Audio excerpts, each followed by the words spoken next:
Good afternoon, or good morning, or good evening to those watching on the replay. If you are watching on the replay, let us know in the comments below. Use the hashtag replay because that's what all the cool kids say on these live videos, so it must be important. Today, I am once again here with Mind Matters, chatting with the one and only Paul Newton. Mate, that was lovely. Can you do that as a voiceover for me and I'll use it at shows? Absolutely. Awesome. Do you know I actually used to record voiceovers? No way. It's been a while since I've done any. Still, my voice is still available for hire. But yeah, I've still memorized some really pointless ones, like "Good evening, ladies and gentlemen, and welcome to the Raven Theatre. We'd like to take this opportunity to request that all mobile phones are switched off and that there's to be no photography of any kind. Please enjoy." Duncan, I've just had a judder down my back. I swear you've done some of the theatres I've worked in. It's entirely plausible. That was amazing. that was good evening, ladies and gentlemen. Please take your seats. And it's just judders. That's amazing. All right. Every theatre I work in now, I'm going to be going. Is that Duncan? You'll have to listen out and see. Big shout out to Mads. Hey, Madster. A long-time fan of the show, actually, who is one of those that got in touch when I stopped putting it out on Facebook and was doing it exclusively on YouTube. And she got in touch to say, "Where is it? Aren't you doing it anymore?" And so her, along with a number of other people, have poked and prodded and said, "Put it back on Facebook because I see the notifications easier." And so here we are on Facebook and YouTube and my website and all sorts of other places. Night. And today I did my scam of the week at lunchtime today. And this time I actually bothered using the LinkedIn invite people thing. And it really helped. I got some really good people in the room asking questions because of that as well. So yeah. Oh, we have a Facebook user. Oh, do you know what? I don't know who it is, but there's doves either end of it. So I've got a hunch it might be the one and only Helena Wymert Lester. And if it is, she's lovely. She's awesome. But it might not be. It might be someone else who's put doves, and I've really offended them by not knowing that it was them. Who knows? Right. So today we're talking about a really happy subject. We're talking about grief. Yeah. What a bummer, eh? Mate, this one's tough because everyone goes through their own weird world. Yes, whenever they absolutely. Do this. Everyone, but then with everything we talk about, everyone is unique. But there's certain patterns that you can expect to see versions of repeating in most of these situations, right? So when we speak about confidence, everyone's different when it comes to confidence, but there are certain fundamentals, truths, and elements to it. When we spoke about I don't know, we've spoken about lots of stuff already. Ego was a good one. And that means something different to everyone, but there's still certain things that apply, right? And we've just got a "tis me" with a dove in the comment. Hi, Helena. Hi, Emma Smith as well, and everyone else that's watching live. So okay, what would you say are the key commonalities with grief, or like the most common elements you would expect to see in part when someone goes through grief? See, I always forget this. There's something silly like 5 or 7 steps that psychologists say. So there's the Kubler-Ross model of grief, which talks about the 5 stages of grief, and I can tell you what they are if you're interested. Go for it. So ultimately, it's denial, anger, depression, bargaining, and then acceptance. Those are kind of that's the Kubler-Ross model of grief, and it's true to a point. I think where people often get it wrong is they expect that they need to exhibit all 5 of those stages in that order, and it doesn't work that way. So I talk a lot about the emotional cycle of change, which follows a very similar pattern. And actually, do you know what? Let me find, bear with me a moment, somewhere here, I'll be able to, if I talk to them, Paul. Talk to them, Paul. No worries. Helena, if we can't see you on here, it's something to do with StreamYard not having permissions to use your name through this. We'll figure out a way for you to sort that later if you want. Look at that. And as if by magic, so this is the emotional cycle of change. This is not technically the stages of grief, but there's a real similar kind of link because it's the same thing, right? When we as a species, we don't like change. Elements of change, sure, but change as a whole, generally speaking, with a few exceptions and deliberate mindset shift, we don't like it because it feels unsafe. We confuse familiar with safe, and we go, this is unfamiliar, therefore it must be unsafe, run away. And we don't like change. So we Yeah. go through this pattern with change, and often we'll repeat the same pattern over and over. And particularly at the start of the pandemic, you saw a lot of people going through this same cycle of grief because we were grieving the loss of our freedoms or the loss of whatever it might be, even if it wasn't an actual person. So we go through this cycle. And so denial is this kind of, when we're talking about the emotional cycle of change, it's uninformed optimism, right? It's don't really know what's happening, but it's all going to be great, and I'm really excited by it. And yeah, so maybe you've just taken on a new job, a new role at work, for example, or you've started a new project in your business, and you're like, yeah, this is the creative bit. I've got loads of great ideas of what I'm going to bring to this, and it's going to be awesome, and I can already see the benefit. Then you go into the informed pessimism. This is the, right, if I'm going to do this, I've got all of that work to do as well. And, oh, this is actually pretty scary. And suddenly I'm uncomfortable because I'm pushing outside of my comfort zone, and I don't like that. And I want to run and hide. And then that leads down to this lovely, lovely title for it, The Pit of Despair. This is the bit How where you nice go, is that? Where did you come up with that? That's just the pit of despair. Pit of Despair. And at this point, what's happening is in the terms of the 5 stages of grief, that first bit is denial. It's like, I don't want to acknowledge that there's a problem here. So if I just ignore it, it'll go away. It won't go away. But it's easier than confronting it at this point to just ignore it. Then it gets so big it can't go away. And often with grief, what comes next is anger, right? So you've got this real kind of this rage, this anger, this I want to blame someone, I want to point a finger, I want this to make more sense to me than it does. And so the anger becomes really strong. Whereas with change, this is more about just this real pessimism and it's frustration more than anger. But the two often overlap anyway, right? And it's like this, what am I doing? Why have I taken on all this work? Who was I to think I could do this? And then with grief, it's like, oh gosh, who am I to think I could ever overcome this? Or I can't cope without that person or that crutch or that situation or whatever the thing is that's gone. Then you hit this lull, this pit of despair, which in terms of the 5 stages of grief is depression. And in terms of the emotional cycle of change, it's depression. It's this pit of despair. It's the point where you kind of go, ugh, sod it. And there are 2 choices from here. You either give up or you push through it. And so often what happens, and this is where I was saying how with the 5 stages of grief as well, it's not just a linear process.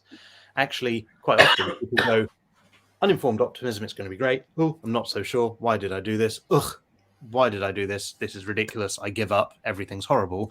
And what tends to happen is that they kind of skate back up the slope and they keep trying to go back to where they came from. So they go back to this anger, or they go like, they've had the depression. They don't like the depression. They're ready to break out of that, but they're not actually ready to move to the next bit. So quite often they then just slide back instead and go back to the anger. So it's not necessarily a linear process. Then after the pit of despair, if you do kind of get that motivation, and sometimes you can use that anger, right? So you can go, if we look at it as like a skateboard, I guess, you go back up the hill to that point of anger, and then you can use that to fuel your journey so you can get up the other side of the dip. And this then is the hopeful realism, right? This is actually, I've been through all the crap, the worst of it. I recognize where I'm at. In terms of grief, obviously, this is a bit different. This is where the bargaining happens, right? So bargaining is often seen as the, save them, take me kind of bargaining. But actually, it can be so much more than that, right? It's about finding meaning. It's about creating meaning. This is where people reach out. This is where people tell their story, right? Because in telling your story, A, it validates it and helps you to deal with it. But B, you can then give it meaning, right? This person may have gone, this situation may have changed, this thing that has happened is never going to have not happened. I can't change that now. But what I can do is create something from it. I can share the message with other people so other people don't find themselves in the same situation. I can impart some wisdom from this somehow, or I can do something in their name. I can get a bench built in their name in the local park, right? Could be a really simple example of how actually now there's meaning to it, if that makes sense. In the emotional cycle of change, this realism is going, okay, actually, I can do this. I'm moving forward now. I'm starting to feel better. And with that comes more momentum still, which leads to more positivity. And then ultimately you get to informed optimism. You get to that finishing point where you go, yes, and everything's brilliant. And then you probably repeat the whole cycle again next month when you go through the same thing, or when you launch your next thing, or when you take the next job opportunity, or whatever it might be. So expect to see that pattern looping. Anyway, I'll remove that. So yeah, that's the emotional cycle of change and the stages of grief. Obviously, the final stage of grief is acceptance. It's accepting it. And do you know, whether it's grief or anything else in life, acceptance is the second most important stage to creating any change. The first one being awareness. You need to know what it is, recognize it for what it is, become aware of and acknowledge your weakness or opportunity to grow or whatever it might be. Accept it for where it is, because you can't change where you've got to by this point, whatever it is. You cannot change that you're here right now feeling rubbish about yourself, whatever it might be. You can't change that. You can't change that you've got to this point. What you can do is change what comes next. So you've got to accept, even so you could have really low self-esteem, for example. That's something I'm working on a lot at the minute. So you could have really low self-esteem, and then you don't want to acknowledge that you have, and you don't want to admit that you have, because you don't want to accept that you've created that, because you're already feeling vulnerable and weak and unworthy. And so you don't want to admit and acknowledge that you're there, and you don't believe that you have the strength to do something about it. So you don't want to accept it. Why would I accept it? It's a bad thing. But actually, it's about just accepting it because it is. But that doesn't mean you can't then grow from it and move on, right? Oh, mate, do you know what? There's a part of me that thinks we don't need to say any more because you put it all so nicely. Oh, thanks. I just waffled. Yeah, you did, but you waffled from the heart. And I mean, the grief thing is just horrendous. I mean, we lost my mum just over 10 years ago now. And still that anniversary last month when it hit 10 years, I can't believe how much it hit me, my brother, my dad, my family. Even my wife worrying about me and worrying about her feelings towards it. And that's 10 years, mate. And then we've just gone through another one recently, and it's different waves of all of those feelings at different times for each of us. So the one thing that I would say, and I get a lot of friends who come to me if they start going through loss of close family, because they know that I've been through this. And the one thing I would say to everyone is, whatever you go through is right for you. Don't try and figure it out too much. Yes. 100%. So I let you off for 10 minutes, and I've done like 20 seconds. There you go. I'm done. It's a powerful 20 seconds, though, and there's so important that probably that one piece of advice is the piece of advice. A real life example that I see of this is especially in that dip, right? Oh, yeah. You know what? Actually, the most common one is guilt. Let's talk a little bit about guilt, right? Because this is a huge part of the process of grief, and it's okay, right? It's firstly, it's not your fault. Whatever it is, that scenario, that situation, the stuff you're feeling guilty for, it is what it is. You can't change it. It's not your fault. It's just how things have gone. However, it's okay to feel guilty about it too, right? Because this is the thing, however you feel at any given moment, especially when you're dealing with something as huge as this, and I say huge because in comparison, as individuals, we're tiny, right? Compared to the Yeah. great workings of the world that we don't fully grasp and can't because of who we are. Like, you'll never be able to fully fathom that. But whatever you're going through and whatever you're experiencing, that's how you should be feeling in that moment. And you've got to, again, be aware of it and accept it, those emotions for what they are. So, a common example of this with an older relative is, someone's been caring for them and putting so much time and energy into looking after this person. And they don't regret that. They wouldn't change that for the world. But at the same time, when that's gone, it leaves a big missing gap in your life and schedule and busyness, but also two, it leaves you feeling relieved that you don't have to do those things anymore. Like, Yeah. not because you didn't want to do it, not because you weren't willing to be a good, loving son, partner, carer of whatever form, but also it's nice to not have that demand on your time constantly of needing to do it and wipe someone else's bum or whatever it might be. And so people quite often will go, I feel a sense of relief about that, or they're no longer in pain or whatever, even when it's not that way. And so then they go, I feel relieved. And then they go, oh my God, what a terrible thing to feel relieved that the person I love is gone. And then they beat They start themselves up. convincing themselves they're a terrible human being And because they then, have that feeling of not happiness, relief, like you yes. said. And then, in case it wasn't bad enough that they're already so internally conflicted with their emotions, their very well-meaning friend comes along and goes, well, what are you feeling guilty for? Stop beating yourself up. And it's like, yes, stop beating yourself up, sure. But it's okay to feel that guilt, right? Because Yeah. that's a real human emotion and it's a real thing. It's invalid. Invalid is absolutely the wrong choice of word. It is valid. But it's that doesn't mean that it's logical or reasonable. Okay. Emotionally, you can feel whatever the heck you want, and it's telling you something. There's something to learn from it and gain from it. But that doesn't mean it's rational and logical. They're very different things. So it's taking that step back and acknowledging that. And Emma's made a really valid point here. It's not just people. Like, No. pets mean so much to some, not to everyone, but I get it. Like, I've My word, mate. Okay, so we lost our first family, Jack Russell, 4.5 years ago, 4 years ago now.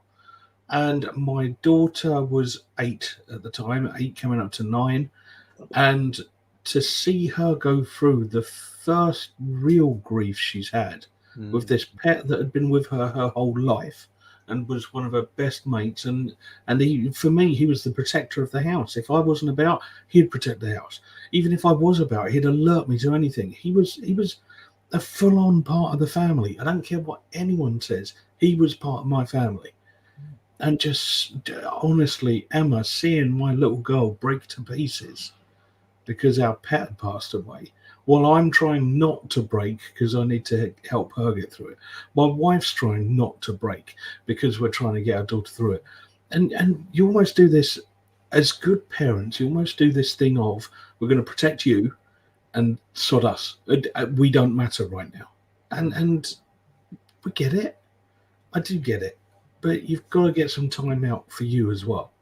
For sure. So I can't speak from experience about doing this when there's a child involved, because that must add an extra level of difficulty and complication.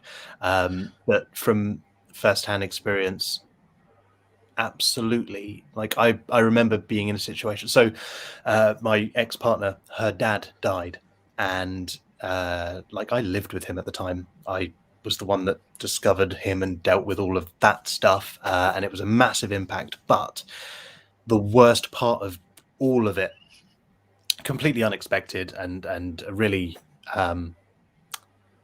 challenging situation, shall we say, to deal with unexpectedly, needing to break into your own home to deal with something like that is not what anyone expects on a Monday morning.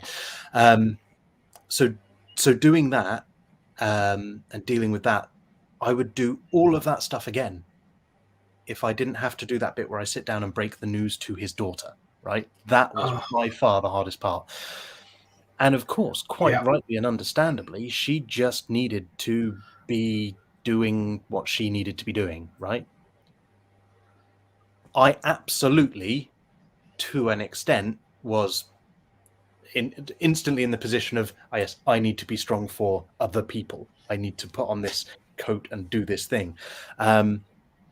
But the thing that made the difference for me, the thing that helped me to process everything, the kind of like, so the process I went through for myself in that time, that on the day, it was very much about, actually, I'm not ready to sit with and experience the emotions of this because I'm currently in crisis management mode, and I know that there's stuff that needs to be done and I'm going to do it, right? So I did it, all of the stuff that needed doing, to the point where I was involved in organizing networking meetings at the time, and we were meant to be launching we were launching a new group that night, and I am waiting for the police to arrive to act on behalf of the coroner. And so at the moment, there's nothing I can do but wait, which is very uncomfortable. So at that point, I make a phone call to someone to check that they can bring all of the stuff to the meeting that I would otherwise be bringing, just in case I couldn't make it. And they're like, "What are you doing phoning me right now? Go and deal with what you need to." Actually, that was the best thing I could be doing, being busy and doing the stuff I needed to do. That's what I needed in that moment. I did go to that meeting that night because I wasn't needed anywhere else. The other person involved just wanted the space and time to themselves. Great. So yeah, it was a case of, right, well, I'm going to go to the meeting because there's nothing in the world I wanted more that evening than to just go and be where I feel alive, standing on stage and talking to people, right?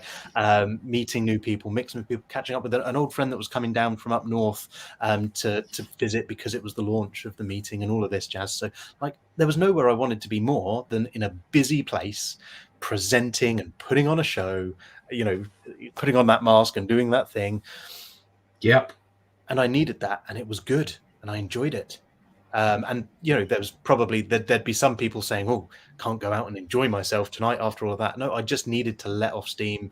That was my way of doing it, and it was a very healthy way of doing it. And then the next morning, I cancelled everything for the next day. And the next morning, I got up and I woke up early. And I remember like laying in bed thinking, I'm wide awake now. There's no I'll have a lay-in or anything. And I just remember thinking, right, today I'm going to be productive. I'm going to do this, all this stuff that like I'm already in my head thinking about all of the things that need to happen because there's a lot, right?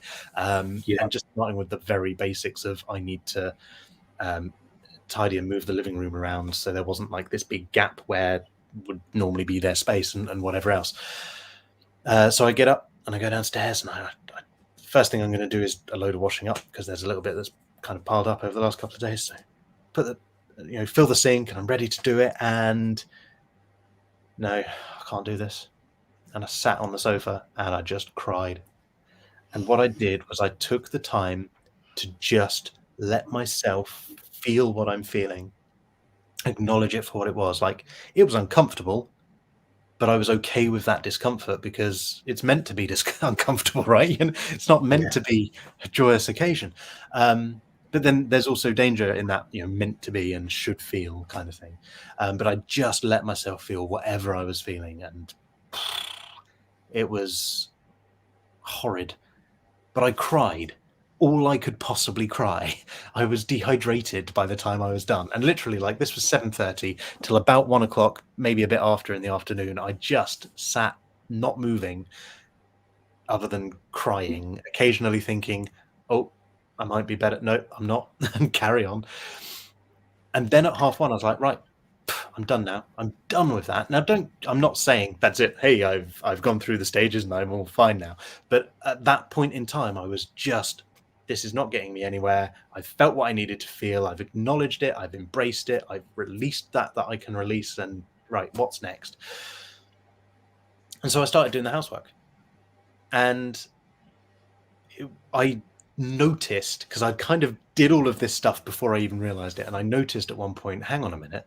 Here I am, literally dancing around the living room with ska music playing, because it was the sort of thing that he would listen to, among other stuff. So I'm that's blaring out, and I'm dancing around, singing along, doing the housework, and suddenly thought to myself, "Ooh, this is really disrespectful." And then I went, "No, it's not. No, it's not at all. What's disrespectful is the fact that actually I should probably turn the music down a little bit and be mindful of other people." But actually, there was nothing disrespectful about that, because he No. would have wanted to see that far more than he would have wanted to see, me sitting on the sofa or whatever. It's how I felt. I wasn't Yeah. ignoring or keeping myself busy to pretend otherwise. It's like I'd done that bit. I needed to get on, and I was thinking about and celebrating his life and and various happy memories, including blaring this music and everything else that went with it. Like, that's it.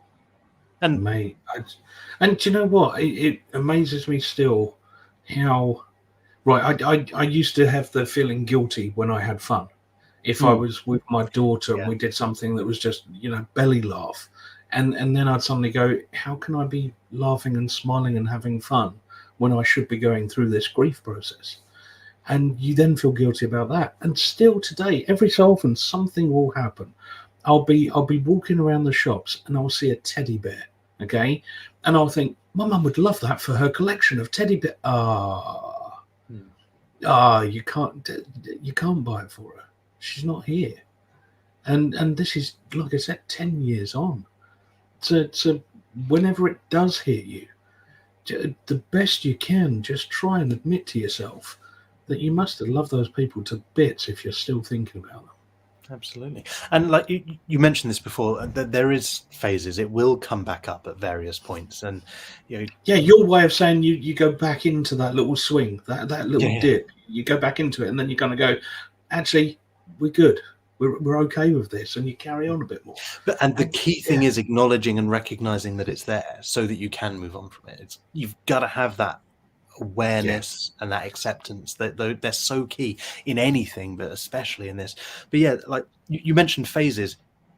There are common phases that people will go through this. Again, everyone is different. Anniversaries, always quite common, birthdays, things like this. But there's quite often, it's about 18 months often for most people, where, so if you're going through grief, or it's a recent thing for you, this is just something to be mindful of and aware of. That's not to say that it's gonna happen, because it doesn't always. But if you're around and supporting other people that are going through it, look out for this as well, is that 18-month period. Because the initial period, there's so much to deal with emotionally and practically and everything else, and there tends to be a lot more support and readiness to listen and be there and everything else, and people are ready to talk about it, or they get to a point where they are and then they do. And then the year, it's the anniversary, it's like a year since, and again there tends to be an expectance and an understanding there that there could be a further impact at this point, right? But then another 6 months down the line, at that 18-month point, tends to be where we get an emotional dip and an emotional kind of, oh, yeah, ouch, you know? yeah, And it's at that point where you won't necessarily expect it, which means it can hit you a lot harder because it seems to come out of the blue. And because there's almost no justification for, it's not like, it's not a birthday or an anniversary of when it happened or a special occasion. I mean, it might be as well, in which case it kind of makes more, you might be more prepared for it. But it's that 18-month period can so often be a low point where people kind of hit the, oh, where do we go next thing. So just, yeah, yeah, if you know someone who's going through it, be ready for that and be ready to be there for them. yeah. It's weird, isn't it, mate? I mean, my friends, the circle of friends that I've got, and the people who were on the outskirts as well, I look back and they did so much just to let me know I was supported, and that meant the absolute world to me, and it means the absolute world now for people who know what's happening, and it, again. There's no right way, there's no wrong way. Whatever you feel is right for you. That's it. Yeah. So, what? I don't know if you can hear the puppy barking in the background. He just Mate, wants I to want to cheer play with things up puppy. and mood a bit. Yeah. What? Yeah. What? Yeah. So we're actually already at past, but we kind of knew we were going to overrun anyway, right? So, well, I promised you since we did the first one that we would always overrun. Exactly. So we're keeping to our commitment to our audience. Yeah. So for people who are watching, who maybe it's not them, but they know someone that's going through this at the moment, or because everyone's going to know someone that goes through this if they don't already. People often worry about not wanting to say the wrong thing or not knowing what to say. They're probably the most common things that people talk about when they're referring to someone else that's going through grief. And we're talking about how people around us really help us get through it, and talking to people is important. So what would you personally like to hear from people who are there to offer you support? Okay, for me, the thing that hurt the most was whenever somebody said, "How are you doing?" That's the moment that as soon as they say those words or along those lines, your brain just goes, "How should I be doing? What should I be doing? How should I be feeling?" And I then would have so many of those things spin around my head that I would I would be putting myself into this downward spiral. Something I'm gonna say to everyone to try, and you need to change this to whatever your attitude is go crabbing. Now, I'm going to be careful there, okay, because I live near the coast, so I actually mean go crabbing. I mean, literally, you grab that person that you care about, you give them an excuse to come out somewhere with you. You're not necessarily going to sit them down and going to go, we're going to talk through the grief process right now. Mm-hmm. What you're actually going to do is you're going to say, do you know what? I haven't been crabbing since I was a kid. Any chance you'd come out crabbing with me? And then when they go do that activity, whatever it is that works for you guys, okay, when they go do that, that's when you talk about the activity. You talk about what you're doing. Me and my buddies, I mean, my mates know me for it now. If there's something going on, I'm probably going to go crabbing. I'm going to grab one of them and take them crabbing down near the marina near me. And you end up talking about everything and nothing. You kind of, without putting any pressure on that person, you're literally just saying, I'm here, let's go do something, and let's just be us for a little while. I'm not going to tell you what you have to think. I'm not going to tell you what you have to feel, but let's just go out and be two buddies that are doing a thing. That's it. And yeah, whenever people did that for me, I remember one poor guy played golf with me, and me and him were rubbish. We were absolutely rubbish. And by the end of it, we just called it bad golf because we shouldn't be allowed on golf courses. Another buddy took me shooting. We were shooting models and targets and things like that. And I now look back and go, the aim was just to let me go out and be me for a while. Yeah. If you can do that for somebody, that's an amazing gift. It really is. And I mean, that also creates, because we spoke about, and then I went off on a tangent, as I want to do.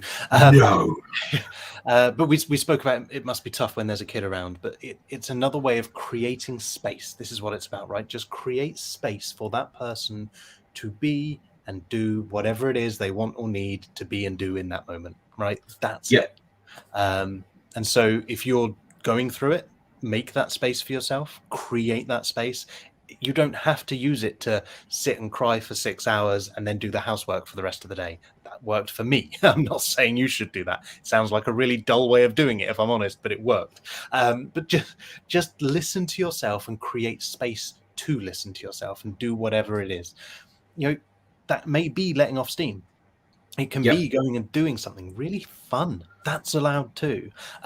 Be mindful of whether it's potentially short-term gain for long-term harm. So, don't hit the bottle. But that's not to say that you can't enjoy a few drinks with a friend if that helps you. Just, obviously take stock of where you're at and accept and acknowledge how you're feeling. but yeah, create that space.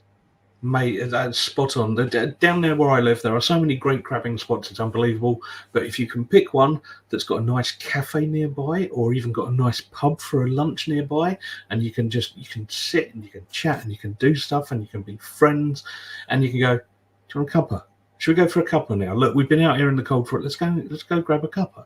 Or, do you want, it's nearly lunchtime, why don't we just get some cheesy chips? There's no problem. Let's go grab some cheesy chips and we'll have a chat in the pub as well. All of these things, like we said earlier, like we both mentioned, what you're actually doing is letting that person know that you're there and you can give them a cuddle if they need it. That's it. If there's anyone watching this right now that just feels that they need someone to talk to or need help creating that space, get in touch. I'm sure Paul will say the same. Just drop one of us a message. Like, we'll make some time for you. Like, it's tough when you're going through grief. It's even tougher when you're trying to do it alone. And if you need to be a rock for someone, be a rock for someone. But take time to create some space where you can let that guard down and just be real and be you, whatever that looks like and feels like for you. And the chances are Paul and I probably aren't the right people for you to do that with. But if you need someone external to the situation, we're pretty good options. I'll give you that. Yeah. Happy to, mate. Happy to. So, to end on a slightly more uplifting note, for me, grief is a process. It has different elements to it. It's different for everyone. But ultimately, for me personally, and what I tend to see as a pattern in most people, when you reach that part of acceptance, it is about acknowledging and recognizing that it is what it is. You cannot change that. It's one of those things that's outside of your control. Refocus on what's in your control, and you'll find that one of the biggest, most powerful, most wonderful, positive things that comes from this finite existence that is life and that is us is that because things are finite, because time just keeps ticking on, because you will not be here forever and the people around you will not be here forever, that gives us a limited amount of time to create meaning. And we can create meaning from life that is no more. And we can create meaning now in this life for what comes next. And that's up to you what that meaning looks like. It's up to you what you want to create. And it doesn't have to be something that changes the world. It can just be something that positively impacts one person that you care about. But use this limited time that you have and use those people that have touched you and made a difference to you as further reminders of the frailty and fragility that is life, and do something with it. And if you're reflecting back and thinking about those other people, remember what they'd want to be remembered. We are touched and influenced by every single thing that happens in our life. So whatever, if that person means that much to you, then that person is a part of you. So they're never really gone, because that memory will live on. Even if it's not as a conscious cognitive memory, it'll live on in your behaviors and in the person that you become as a result. Mate, could not agree much more. That's Duncan, thank you for today, mate. You're welcome. It's a fun subject, isn't it? You need to be delicate, I think, when approaching it. But it's been nice to chat to you, because it's really easy to just be open about it, Well, this is it. And to be honest with you, something you said earlier about when you just sat on the sofa and cried, I think there's far too many, I nearly said men, but that's a lie. There's far too many people that would try to deny they did that. And actually, this is too blokey. If you need to do it, do it. Doesn't matter. Mate, hopefully we've helped a couple of people today. I really hope so. If this has helped you, or if you think it could help someone that you know, please do share it around. I could do the cheesy like and subscribe to my channel on YouTube, but like, it's about just if you think this could help someone, share it with them, tell them about it. Do you know, I'm also going to give a completely unplanned shout out to, so unplanned, I had to take a moment to remember her name, Carol Henderson of Grief Recovery. She talks a lot about this kind of stuff, and from what I hear is very good at what she does. She's certainly a very lovely person. So if you're looking for some professional support with like mindset stuff, Paul and I can both help you. And I'm sure Paul's probably helped. Well, he's described that he's helped some people through grief. I've seen clients to work through that kind of stuff. But if our approach isn't right for you, you're looking for something else, then that would be a good shout to get in touch and go down that route. Awesome. And I will make a point of putting my email address in the comments. So if anyone needs to contact me directly, you're more than welcome to do so. Perfect. And if you want my details, then just head to mindaffinity.co.uk. And if you want, you can head to /Mind Matters, and you'll be able to see all of the upcoming episodes and everything else. In fact, the next one is actually going to be the last Monday of December, which is, he's subtly looking at his calendar to double check what the date is. So it will be December the 27th. So that lovely gap between Christmas and New Year where you don't know what to do with yourself. I'll tell you what to do with yourself. You will be right here, 4 o'clock on that Monday, where Paul and I will be wearing some kind of, I might convince him to wear a different hat. And hold on, different. Yeah, like that. Well, same hat, but with tinsel on it. Maybe we go down that. Yeah. I'm back in. And we're going to do a cheesy Christmas special. We have no plan for it. There's not even a theme other than Christmas. But I tell you what we might talk about. It might be a bit late by then, so I'm going to put it out sooner before then. But family gathering bingo. Yes. So like Christmas can be a tough time for some people, and family gatherings can be challenging situations at times, right? I've got a little game that makes it so much more fun, but also allows you to really learn about yourself and the situation in the process of having a lot of fun. And if you want to, it can even be a drinking game. So I'll tell you all about that. If you want to know more, you'll have to like the Mind Affinity Facebook page or join my group, Empower Yourself and Others on Facebook, and you'll be able to find out when that's coming up. Brilliant. I'm going to love that. I think maybe we should have a couple of Christmas drinks when we do that one. Well, if you insist. Deal. Join us for that. Yes, join us on the 27th at 4 o'clock. So it's 5 o'clock somewhere. It's the Christmas period. It's allowed. And bring a drink. And if you're alcohol free, then bring a non-alcoholic drink. And we'll see you there. Paul, as always, love you. And I'll speak to you soon. Buddy, thank you so much. See you soon.